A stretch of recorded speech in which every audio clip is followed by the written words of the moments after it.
荷兰副首相兼外交大臣胡克斯特拉5月24号结束了为期2天对中国的正式访问。在美国强拉荷兰在半导体领域给中国发展使绊子，并不断强推围堵中国的半导体联盟之际，荷兰高层此时访华具有哪些重要意义？荷兰方面强调，计划实施的芯片出口管制并不针对任何一个国家。荷兰有必要主动寻求与中国这个主要经济大国的接触，又释放怎样的信号？来看报道。5月24号，国家副主席韩正在北京会见荷兰副首相兼外交大臣胡克斯特拉。韩正表示，中荷同为经济全球化和自由贸易的支持者、参与者、受益者，双方应立足长远，面向未来，加强沟通交流，聚焦互利共赢，为两国企业合作创造更好的条件，促进全球产业链、供应链稳定畅通。胡克斯特拉表示，荷中双边关系良好，合作成效显著，发展前景广阔。荷方愿同中方保持密切交往，推动两国关系不断向前发展。此前一天，国务委员兼外交部长秦刚同来访的胡克斯特拉举行会谈。秦刚表示，荷兰是中国在欧洲的重要合作伙伴，中方愿同荷方加强经贸投资合作，深化人文交流，推进军控、网络安全、气候变化等多边领域合作，共同反对脱钩断链。中方始终视欧洲为全面战略伙伴，希望荷方继续发挥中欧合作门户作用，共同反对脱钩断链，防止国际贸易碎片化，维护全球产业链供应链的稳定。荷兰驻华大使馆透露，胡克斯特拉会后表示，这次会晤很愉快。他认为，当前的地缘政治局势需要对话、外交和合作，双方就广泛话题进行了讨论。胡克斯特拉还对荷兰与中国牢固的双边经贸关系表示肯定，并指出，去年两国双边贸易总额为840亿欧元。据路透社报道，在另一场记者会上，胡克斯特拉称，荷兰计划实施的芯片出口管制并不针对任何一个国家，相关细节可能会在未来几周内公布。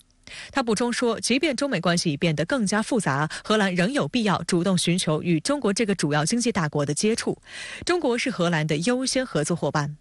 路透社指出，荷兰方面使用了优先这一表述，意味着他们在外贸立场上更倾向于中国。中国国际问题研究院美国研究所副所长苏晓辉向深圳卫视分析，荷兰外交大臣的这番表态是在近一段时间国际格局，尤其是大国关系出现一定变化的背景下做出的。一方面，中国与法国等欧洲国家在进行沟通时，强调欧洲的战略自主性应在经济发展等方面的合作中发挥更大作用。与此同时，欧洲内部在对与中国脱钩断链的问题进行了深刻反思后，目前也有了明确答案。首先，荷兰政府面临的是国内的诉求。当希望企业牺牲自己的利益来配合政治目标，当看到更多的政治以及安全因素在扭曲经济规律的时候，那么必然会对一个国家产生深远的影响，可能会让它损失不仅仅是当下，而是更长远的发展利益。所以这一次，荷兰方面在访问的过程当中，在与中方进行沟通的过程当中，很显然要为未来的政策走向留有更多的空间，要避免自己成为美国对华竞争的马前卒，尤其是在光刻机、芯片等相关的生产和未来产业的发展方面，荷兰仍然希望保持自己独特的优势。今年3月8号，荷兰政府以国家安全为由，宣布将对包括最先进的深紫外光刻机在内的特定半导体制造设备实施新的出口管制。美国政治新闻网当时就指出，荷兰此举是迫于美国的压力。中国作为全球规模最大的半导体市场之一，一直是荷兰光刻机出口的重要市场。今年第一季度，中国企业占荷兰光刻巨头阿斯麦营收的22%。在阿斯麦成熟芯片制造设备订单中，中国买下的订单占30%以上。阿斯麦公司总裁兼首席执行官彼得·温宁克上月坦言，中国是全球最大的计算机芯片市场，阿斯麦必须获得中国市场的准入权，向中国出售更多光刻机。长期以来，美国一直在半导体领域给中国发展使绊子。特朗普执政时期就曾以国家安全为由，把中国多家科技企业列入管制名单，禁止美国公司擅自为黑名单上的中企提供产品和技术。拜登上台后，华盛顿进一步加强对中国芯片领域的围堵，不仅扩大了管制名单，限制外国公司使用美国技术向中国出口芯片，还禁止美国公民和绿卡持有者为特定中国芯片公司工作，打算从设备到技术再到人才，全方位阻断中国芯片的升级之路。值得警惕的是，美国频繁对中国企业采取单边制裁的同时，却对中国依法对美国芯片企业美光公司进行的网络安全审查表示不能接受。一些政客叫嚣，应当让美国商务部对中国存储芯片制造企业实施进一步的贸易限制。对此，不少美国科技企业表示了担忧。庞大的中国市场对他们的重要意义毋庸置疑。去年，英特尔公司营收中有27%来自中国，高通营收中多达64%都有中国市场贡献。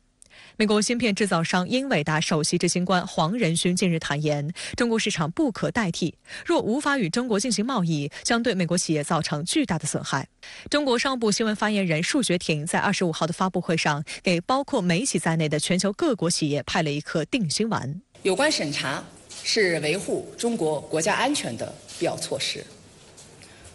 我想强调的是，中国政府坚定推进高水平对外开放，持续改善营商环境，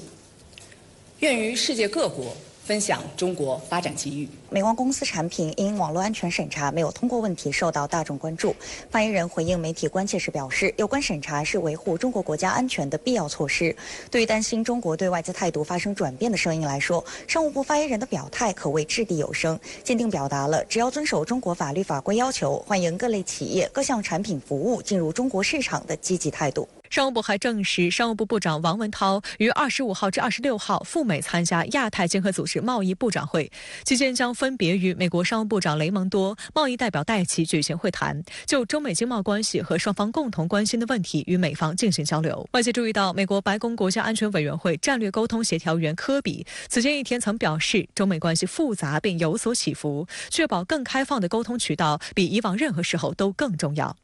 除了中美贸易高官在 APEC 期间的会面之外，他还透露，美国方部也在讨论让准备参加6月在新加坡举行的香格里拉对话会的防长奥斯汀和中方代表对话。此外，白宫也将继续努力为国务卿布林肯、财政部长耶伦和商务部长雷蒙多访问中国提供便利。现在美国的意图，一方面当然要延续对中国的打压围堵，但另外一方面，美国要防止风险失控。那同时呢，美国还希望主导对华政策的议程。另外一方面，我们也看到，尤其是在七国集团峰会近一时期美国的一系列动向当中，会看到盟友和伙伴有自己的思考，让盟友和伙伴完全听从美国的指挥也是不现实的。甚至很多国家明确的在经济方面表示不可能对华脱钩，在安全层面不希望站到中国的对立面的时候，对于美国来说也是必须要进行政策调整，要回应甚至是安抚盟友的这样的一种政策的表态。观察指出，尽管中美双方高层官员预期将有更多的接触与交流，但现在还不应对两国关系改善太过乐观。相关话题来连线特约评论员管瑶。管先生您好。荷兰副首相兼外交大臣胡克斯特拉在京表示，捍卫本国经济是荷兰外交重点，中国绝对是优先合作伙伴。那么管先生您对此如何看呢？好的，主持人。那么荷兰副首相兼外相胡克斯特拉访问中国，那么是这一轮中国和主要欧洲国家密集外交互访互动的一个延续。当然了，胡克斯特拉他这次访问呢，尤其引人关切的地方是荷兰呢，它在全球芯片供应链的一个独特的地位。更加具体来说呢，就是荷兰大厂阿斯麦，它在最高端芯片生产设备、光刻机、视刻机领域的一个垄断地位。因而呢，荷兰在美国全力主导推动的所谓对华芯片战，它的站位、它的抉择是至关重要、备受瞩目的，也会对产业走向和发展带来阶段性的重大影响。事实上呢，这也成为关乎中国和荷兰乃至更多的相关国家经济利益与产业安全的一个重要的议程。周二，国家副主席韩正他呢也和胡克斯特拉进行了会见，那么这是不到半个月两人的再次会面。此前呢，韩正在参加完英国国王查尔斯的加冕礼之后，就对荷兰进行了访问，而且呢，阿斯麦总部也是他访问荷兰行程的重要一站。那么从这个意义上来说，光刻机供应或曰阿斯麦议程可谓是中荷经贸关系乃至双边关系的一个焦点。那么秦刚周二他在和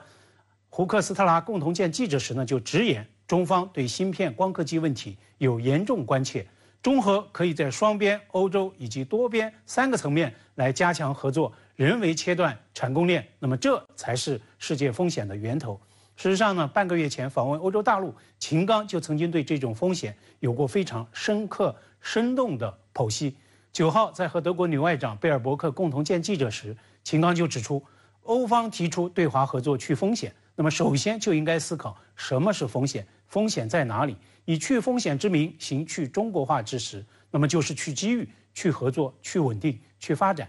那么秦刚他在柏林讲的这番重话，无疑是很有针对性的，也是在国际产供链稳定这样一个关乎世界经济走向与风险安全的核心议程上，他在非常细致、非常精心的在做欧洲方面的工作。我注意到周二在荷兰驻华使馆举行的另一场记者会上，当被问到是不是视中国为优先合作伙伴，那么这位荷兰外长他答得非常干脆 ，absolutely， 绝对是。我认为胡克斯特拉在北京一系列的表态释放信息，他是非常明确的。那么在您看来，这位荷兰外长释放了哪些明确信息？荷兰会追随美国搞出口管制吗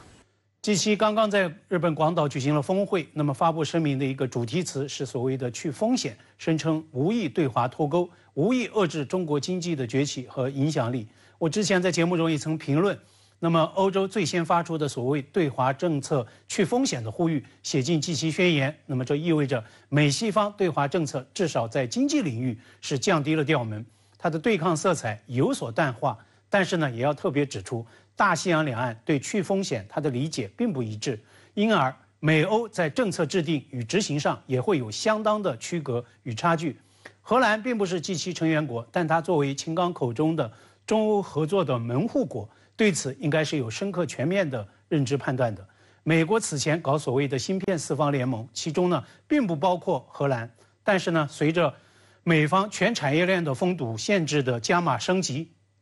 作用全球顶级芯片生产设备供应商的荷兰，它呢也成为美方全力拉拢的对象，或者更加直白地说，在芯片战领域，荷方等同于美国方面胁迫的对象。荷兰外相在北京声称，该国将会在未来数周宣布相关的出口管制措施，但是呢，他也强调，相关管制措施并不是针对特定国家。值得注意的是，荷兰外相他所着力强调的本国经济利益，强调荷兰方面应该与中国这样的经济大国积极接触，即便荷中关系现在正在变得复杂。我认为荷方这样一种声音和欧洲追求对华政策独立性的大方向是完全一致的。结合此前荷兰首相吕特进白宫与拜登会谈达成的所谓共识，那么荷兰方面迫于美方的高压，对华实施出口管制是大概率的事件。但是呢，管制的力度与范围应该是存在着变通空间的。荷兰如果被迫关闭对华出口的大门，大概率也会争取在关闭的门上再开窗。那么荷兰一定不会像日本那样在所谓芯片战领域争当美国的急先锋。事实上呢，这也正是荷兰自身的经济利益所系。那么英国金融时报的首席评论员沃尔夫最新就在该报撰文说，标题强调说 G7 必须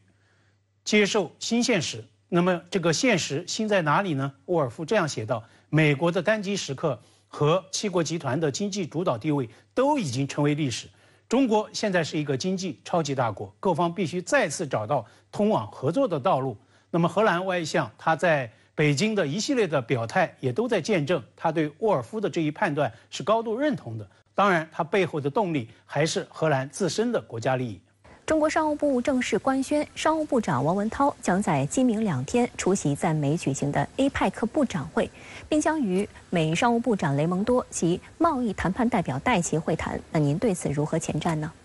王文涛周四见雷蒙多，这是备受关注的一次双边会晤。按照美国《华尔街日报》今天的标题说法 ，U.S. and China see fragile opportunity to repair ties。美中两国迎来了修补双边关系的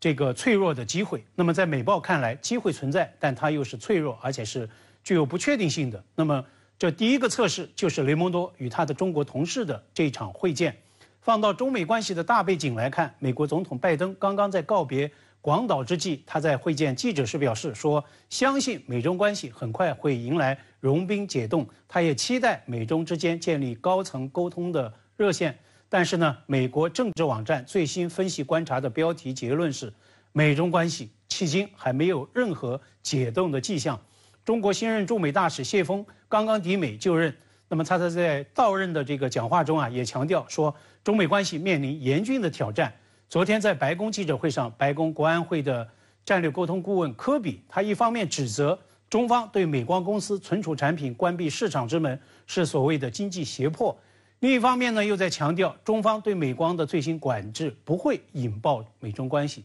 中美商务部长会谈，美方势必要拿美光事态来说事儿。但是如果美方指责所谓的经济胁迫，那一定会遭到中方的坚决的回击。事实上呢，也正如中国外交部发言人毛宁所指出的，经济胁迫的大幕扣不到中国的头上，美国才是经济胁迫乃至贸易、金融等等各种霸凌的超级大国。美国以国家安全为借口，在没有事实依据的情况下，将1200多个中国企业和个人列入到各种清单，这是真正的经济胁迫。我想指出的是，美国拉单搞经济胁迫的最大执行机构之一，正是美国商务部下属的产业安全局。那么，即使世人眼中的美方的盟友和伙伴，他们呢现在也是华盛顿无差别施压胁迫的对象。且不说美国舆论场上动辄冒出的所谓炸毁台积电论，那么韩国产业界昨天呢也在再次的吐槽抱怨美国芯片与科学法案所谓涉华限制，令到韩国企业压力山大，负担过重。所以中美商务部长这番备受关注的会晤怎么谈，谈什么，我们呢不妨拭目以待。好的，谢谢管先生在线与我们分享您的观点，谢谢。由于日本同意北约在东京开设联络处，日本可能加入北约的猜测，一时间让首相岸田文雄压力倍增。近日，岸田表态称日本不会加入北约，但同时他又在安排参加定于7月在立陶宛举行的北约峰会。外交部发言人毛宁警告称，日本在军事安全问题上应当谨言慎行。有分析指，日本在北约东进亚太中充当急先锋，除了向北约靠拢博美国欢心之外，在亚太制造混乱和冲突，趁机谋求自身军事突破，仍是日本的小算盘。近日，中国交通运输部在南沙群岛相关岛礁附近海域布设3座灯浮标的消息引发关注。消息全文不过50多字，但信息量极大。因为就在不久前，菲律宾在南海相关海域非法放置了5个带有非国旗的浮标。菲方这一做法的背后，明显有美国的鼓动。此次中方设置浮标，也再次表明中国才是南海诸岛真正的主人，彰显中方维护领土主权的决心坚定不移。中国交通运输部5月24号发布消息称，近日为保障船舶航行及作业安全，交通运输部南海航海保障中心在南沙群岛火爱礁、牛轭礁和南薰礁附近海域布设3座灯浮标。灯浮标为水上浮动驻航标志，具有出稳心距大、回旋半径小、占用航道面积小等优点。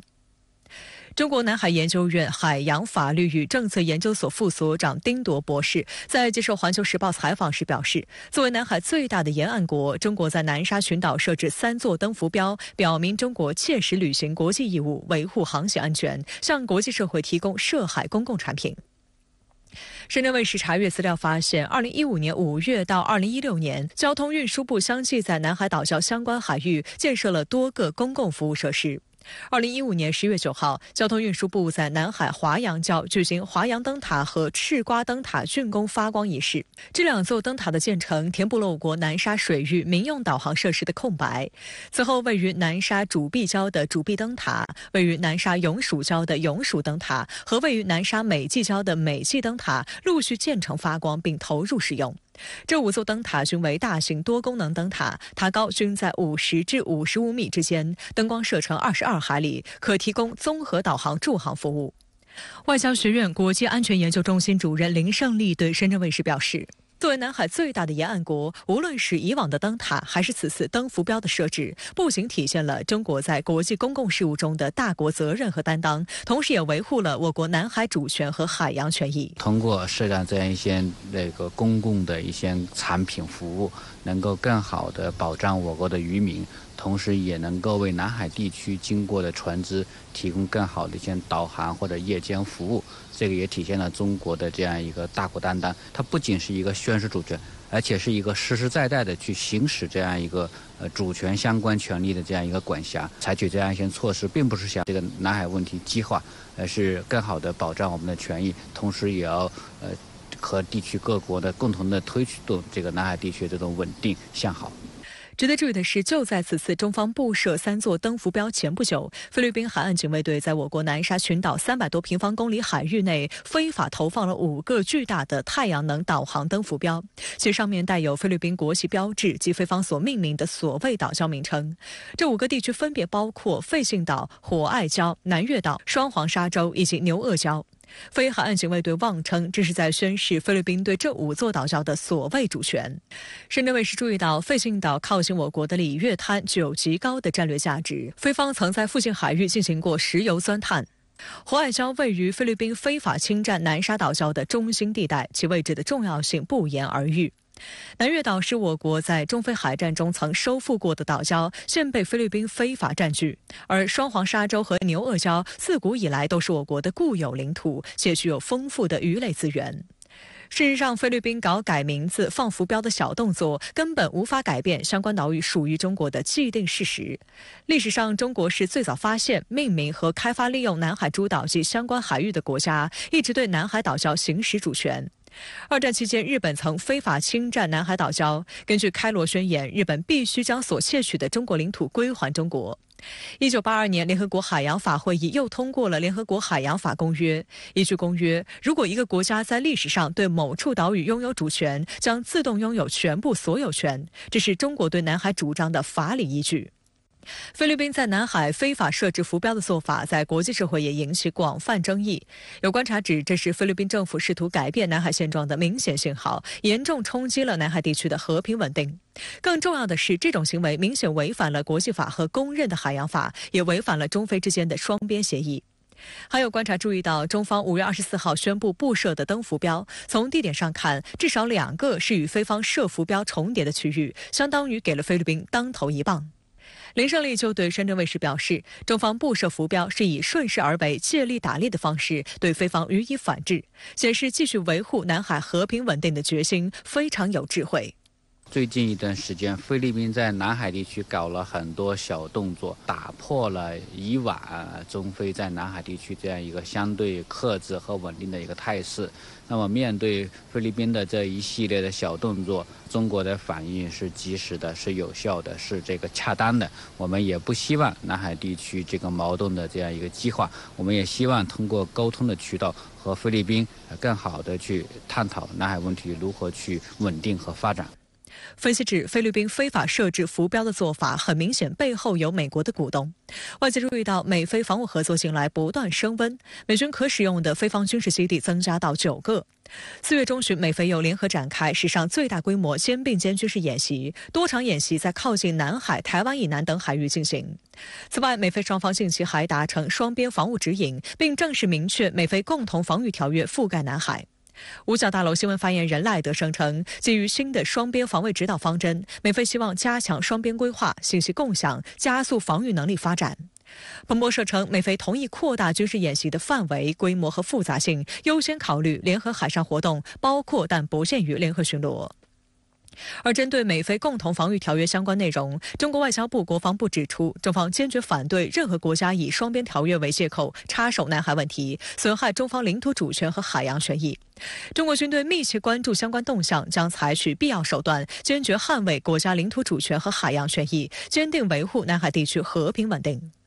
值得注意的是，5月23号，美中关系全国委员会举行的一场会议上，频繁炒作所谓中国威胁论的美军印太司令部司令阿奎利诺在发表讲话时，多次抹黑中国的外交立场，控诉中国所谓正在重塑当前基于规则的国际秩序。阿奎利诺还以南海问题以及去年12月中美军机摩擦为例，抹黑中国在南海大搞军事化，大肆鼓吹渲染所谓解放军针对美国及其盟友的危险行动越来越多。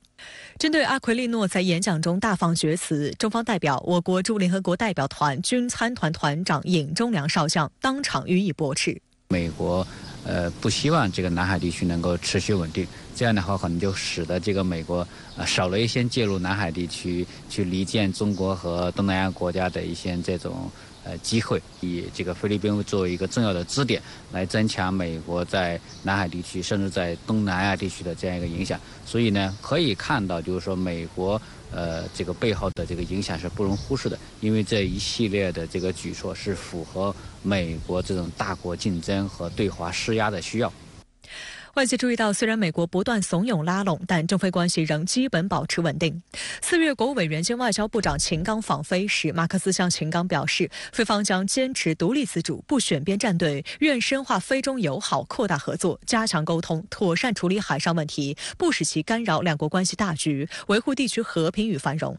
随后，马克思又在访美时强调，菲律宾会继续在中美之间保持平衡。如果未来台海发生战事，美国不能利用在菲律宾的军事基地对中国采取进攻行动。林胜利表示，在中菲关系仍然向好发展的情况下，菲方也应当认识到和平的可贵以及合作的重要性。菲律宾不能被美国利用，也没必要为美国火中取栗。中菲之间这个南海争端已经延续多年。双方之间也是有很多的经验和教训，希望这个新的这个菲律宾政府要看到过去一段时间中菲双方去维持南海问题的不易和取得的一个对中菲整体关系的一个巨大的成就，这就是一个很重要的一个经验，所以一定要把它继续的延续，否则的话对中菲双方都是一种利益的损害。据日本共同社报道，政府消息人士5月24号表示，日本首相岸田文雄正在安排参加定于7月在立陶宛举行的北约峰会，预计岸田将与北约秘书长斯托尔滕贝格举行双边会谈，讨论北约在东京开设联络处的计划。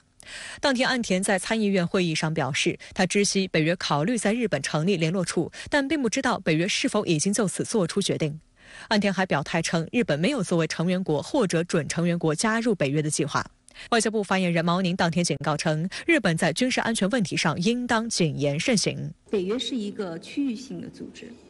所以北约突破区域限制，向其他地区扩展。我们想说的是，亚太不欢迎集团对抗，不欢迎军事对抗。日本在历史问题上有着侵略的历史，应当在军事安全问题上格外的慎重，切实做有利于维护地区和平稳定的事情。日本会不会重新走上军国主义化？会不会重新的去开始侵略扩张？最重要的是，会不会把周边的国家再次作为侵略扩张的目标？那么这个对于中国来说，我觉得做出表述，包括我们讲，你要讲，我们说白了是打预防针。那么这种预防针对于整个区域来讲，中国方面现在所倡导的和平发展、稳定，不搞军事对抗，不搞军事同盟，这个可能才是真正意义上能够代表区域的绝大多数国家的这个想法。外界注意到，岸田7月参会如成型，将是岸田连续第2年参加北约峰会。去年6月，岸田曾参加在西班牙马德里举行的北约峰会，成为首个参加北约峰会的日本首相。此后，日本和北约之间的联络不断加强。去年11月，日本宣布加入北约网络防御中心，成为继韩国之后第2个加入该组织的亚洲国家。今年1月底，斯托尔滕贝格访问东京，北约联络处一事被提上日程。3个月后，北约向其31个成员国分发提议草案，计划于2024年在东京开设联络处。而对于在东京开设北约联络处，日本表现得非常积极。一旦实现，这将成为北约在亚洲的首个联络处。澳、新、日、韩的情报都将经由这个设在东京的联络处来传递。早在去年6月出席马德里北约峰会前，岸田文雄就曾公开宣称，我将表明立场，欧洲和印太地区的安全保障是不可分割的。斯托尔滕贝格也曾表示，虽然日本距离北约各国很远，但与北约拥有相同价值观，并面临同样的问题，双方有着广阔的合作空间。此外，他还要求北约制定下一个战略构想，以实现把影响力从欧洲扩张到全球的目标。而日本在北约东进亚太中充当急先锋，除了向北约靠拢博美国欢心之外，在亚太制造混乱和冲突，趁机谋求自身军事突破，仍是日本的小算盘。首先，我们说日本加入北约确实是怎么说呢？无论从法理上、从地理上、从任何一个角度，都实在有点这个，应该说是滑稽。因为我们讲你北大西洋公约，日本跟北约有什么关系？而且呢，我们要认识到一点，就是北约现在的主要的力量，或者说北约存在的目的，一定是在欧洲。再加上北约相关国家现在其实自顾不暇，或多或少都面对国内国外复杂的局势，所以它能够在印太方向上投送力量，一定是象征性的。对于日本来讲，日本试图通过引入北约在印太方向上增加它自身的实际力量的这种需求，我觉得也是不符合北约和日本现有的这个整个国力的。最终呢，这种强行的拉扯，我觉得不会带来什么好的结果。相关话题来连线特约评论员刘和平。刘先生您好，您认为岸田出席今年7月举行的北约首脑峰会，并讨论北约在日本设立联络处的目的何在呢？其实这些年来，我一直在提醒中国应该密切关注2个岛国的动向，一个是远在大西洋的英国，不能忽视了其在西方世界的号召力与战略谋划能力；另外一个就是近在咫尺的日本。无论是美国早前实施的亚太再平衡战略，还是现在实施的印太战略，日本在其中起到的作用，无论如何评估都不为过。那么具体到鼓动北约在日本开设办事处这件事情，更是体现了日本右翼政府的所谓深谋远虑。其一是，这是日本正在为俄乌战事结束之后的全球与印太安全格局在布局，而岸田政府鼓动北约在日本设立联络处的目的，就是要及时为北约树立一个新的所谓天敌，也就是把中国设想为假想敌，并为其找到一个继续存在下去的理由。其二是，这是日本在配合美国主动挑起的对华新冷战的这么一个计划。我们知道，北约是过去那场旧冷战的产物，虽然它并没有随着旧冷战的结束而结束。岸田政府鼓动北约在日本设立联络处，这是要赋予北约这个组织继续打一场对华新冷战的新任务。那么值得注意的是，过去欧盟，尤其是法德等传统欧盟大国，虽然也对印太事务发表过一些看法，但从本质上面来讲，他们其实是不愿意介入印太事务，更不愿意有实质性动作的。而一旦岸田政府成功鼓动北约在日本设立联络处，那也就意味着所有的欧洲国家都可以在北约这个大帽子下，以法不责众的名义，实质性的介入到印太局势当中来。那对于岸田表示日本没有作为成员国或者准成员国加入北约的计划，您又怎么看呢？其实日本想不想加入北约是一回事，能不能加入北约又是另外一回事。日本能不能加入北约，我认为至少在目前情况下不能，因为日本有一个硬指标过不了关。北约规定，凡是跟邻国存在领土主权纠纷的国家都不能入约，而日本不仅跟中国存在着东海与钓鱼岛主权纠纷，而且跟韩国存在着独岛主权纠纷。在这种情况下，假如日本要加入北约，不仅中国会反对，就连韩国也会提出异议。那么日本想不想加入北约？我认为答案是肯定的，甚至连做梦都想。因为在成不了联合国安理会常任理事国的情况下，能够加入北约，不仅可以极大的提高日本的国际地位，而且可以在安全上起到一箭双雕的作用，也就是既可以把北约绑上应对中国的政策，而且可以为日本找到一个更大的安全保护伞。所以我们不能忽视了日本加入北约的企图和野心。当然除此之外，我们也不能忽略了北约这个组织的野心，尤其是不能忽略了其企图架空联合国安理会的野心。事实上，自从北约成立以来，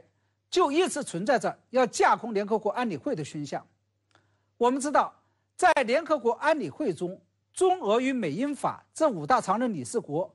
经常存在着道不同不相为谋、相互掣肘、办不成事的情况。相反，北约成员国则因为有着共同的意识形态和价值观念，同时还是一个实实在在的军事组织，所以在过去几十年来，北约经常把联合国安理会晾在一边，在未取得安理会授权的情况下，就对其他国家单方面采取军事行动，包括轰炸南联盟和打击伊拉克萨达姆政权的时候都是如此。不仅如此，现在的北约还像一条吞噬蛇一样在不断的发展壮大，已经把芬兰吸收成为了成员，接下来还准备将瑞典甚至是乌克兰吸收进来。假如北约在日本设立联络处，那也就意味着其已在地理上突破了大西洋和欧洲的范围，将自己的手伸向了印太地区，并成为了一个全球性的安全组织。如此一来，联合国安理会将会被实质性的架空。好的，谢谢刘先生在线与我们分享您的观点，谢谢。当地时间5月24号，44岁的佛罗里达州州长罗恩·德桑蒂斯在社交平台上正式宣布要参加2024年美国总统竞选。值得注意的是，德桑蒂斯采用推特直播连线的方式宣布参选，却不料因为受众大量涌入，频出故障。选择这样与选民互动的形式背后有何政治考量？来看报道。作为共和党少壮派代表的佛罗里达州州长德桑蒂斯，终于向联邦选举委员会递交了文书，并发布竞选视频，宣布参加下一届美国总统竞选。I'm Ron DeSantis, and I'm running for president to lead our great American comeback. 5月24号18时许，德桑蒂斯与推特所有者马斯克在社交平台直播连线，正式宣布自己竞选美国总统。综合多家美媒消息，这场直播连线因技术故障频繁出现问题。国会山报报道称，直播连线的音频反复中断。主持这场连线对话的科技企业家大卫·萨克斯一度表示，听众数量快把服务器熔断了。另据《华盛顿邮报》报道，后来有60多万人同时登录收听。然而，因为技术故障，用户频繁掉线，包括德桑蒂斯自己。马斯克解释说，大量的用户在线，所以服务器有些紧张。据了解，连线断断续续持续了20多分钟，直到马斯克结束了原来的连线，并试图开启新的连线。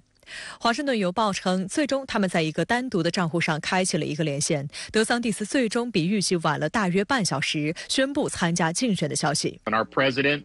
well, he lacks vigor, flounders in the face of our nation's challenges. I pledge to be an energetic executive that will take on the important issues. 据国会山报报道，拜登在他的个人社交账户上发文，针对直播一直掉线嘲讽称：“快点，这个链接是有效的。”随附的链接为他竞选活动的捐赠页面。来自佛罗里达州的民主党籍国会众议员麦克斯韦·弗罗斯特也评论称，社交平台直播宣布参选真的太蹩脚了。根据美国有线电视新闻网披露，德桑蒂斯通过独特形式宣布参选，希望能让自己从共和党一众参选人中脱颖而出。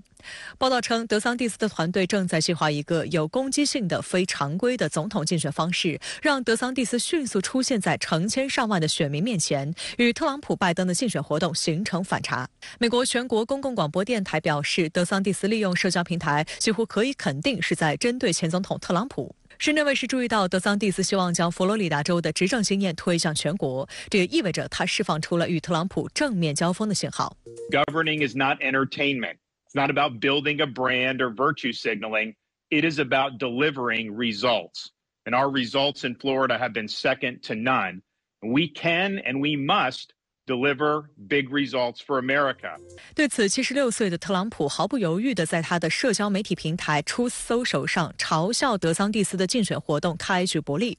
特朗普写道：“我的社交平台更大、更好、威力更强，并且运作顺畅，你的没有。”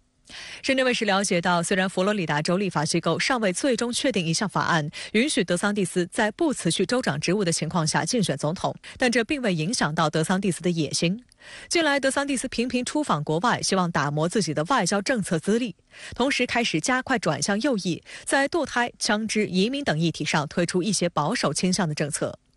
美国晨间咨询公司5月17号民意调查显示，特朗普的支持率为61%，而德桑蒂斯的支持率仅为18%，双方差距为43个百分点。但特朗普面临涉及国会山骚乱、机密文件处理等多项刑事和民事调查，外界仍然认为他是特朗普在共和党内的最大竞争对手。我觉得第一大障碍就是党内的初选，就是他的第一大障碍就是特朗普啊，他唯一可能取胜。就是获得党内的这个胜利，他的唯一可能在于特朗普无法完成他的选举。第二个方面，我觉得在于德桑蒂斯个人的个性啊，他是特别张扬。坏的方面，有可能是那种一件事儿就能突然崩盘的人。